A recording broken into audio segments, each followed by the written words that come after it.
एक राहुल गांधी के रूप में आपसे देश बहुत अपेक्षा नहीं करता है, कोई अपेक्षा नहीं करता है। लेकिन भारत की संसद में, भारत की सर्वोच्च पंचायत में नेता प्रतिपक्ष के रूप में आपको देश के लोकतंत्र के प्रति जवाबदेही बनाता है। आपने भारत के संविधान की शपथ ली थी और संविधान की शपथ लेकर के आप भारत की परंपरा को, भारत की विरासत को कोसना अपना जन्मसिद्ध अधिकार समझते हैं। आप यूपी के बाहर जाते हैं तो यूपी को लांछित और अपमानित करते हैं, भारत के बाहर जाते हैं तो भारत का अपमान करते हैं। भारत की सेना जब सीमाओं पर दुश्मनों के खिलाफ लड़ती है तो आप भारत की सेना के जवानों से प्रमाण मांगते हैं। आतंकवाद के खिलाफ देश की लड़ाई में देशद्रोही तत्वों को आप प्रत्यक्ष और अप्रत्यक्ष रूप से प्रोत्साहित करते हैं। अयोध्या में प्रभु श्री राम के अस्तित्व पर आपकी पार्टी प्रश्न खड़ा करती है और लोकतंत्र के प्रति आपकी निष्ठा क्या है, ये तो इस देश ने 1975 में आपातकाल की काली साया को देखा है। आप मनु पर या राम पर या भारत की विरासत पर टिप्पणी करते हैं। मनु को जानना है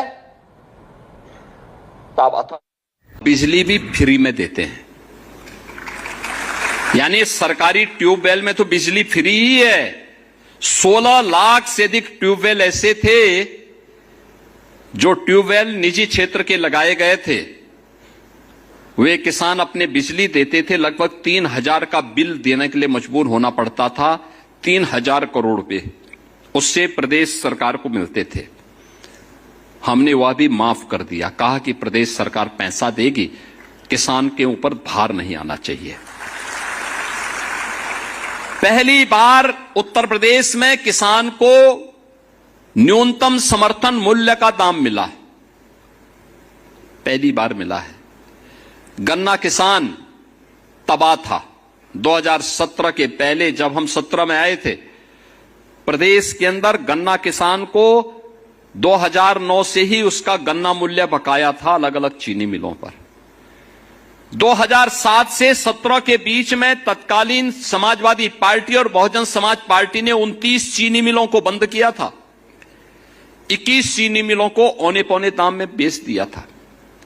हमारे गोरखपुर मंडल की एक चीनी मिल, समय हमारे कृषि मंत्री विधायक थे, और उन्हीं के जनपद की एक चीनी मिल मात्र 3 करोड़ रुपए में बेची गई थी, जबकि अगर उसके स्क्रैप को बेचते तो भी उसका दाम 10 करोड़ मिलता उस समय।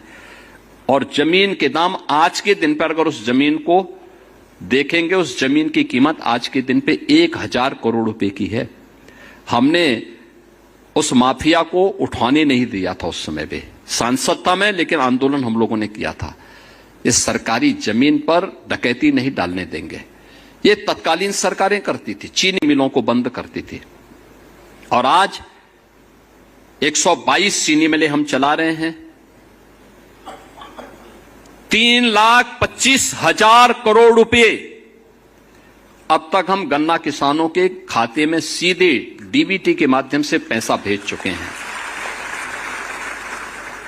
यूपी ने अपने कृषि विकास की दर को 8% से बढ़ा करके 18% तक पहुंचाने में सफलता प्राप्त की है।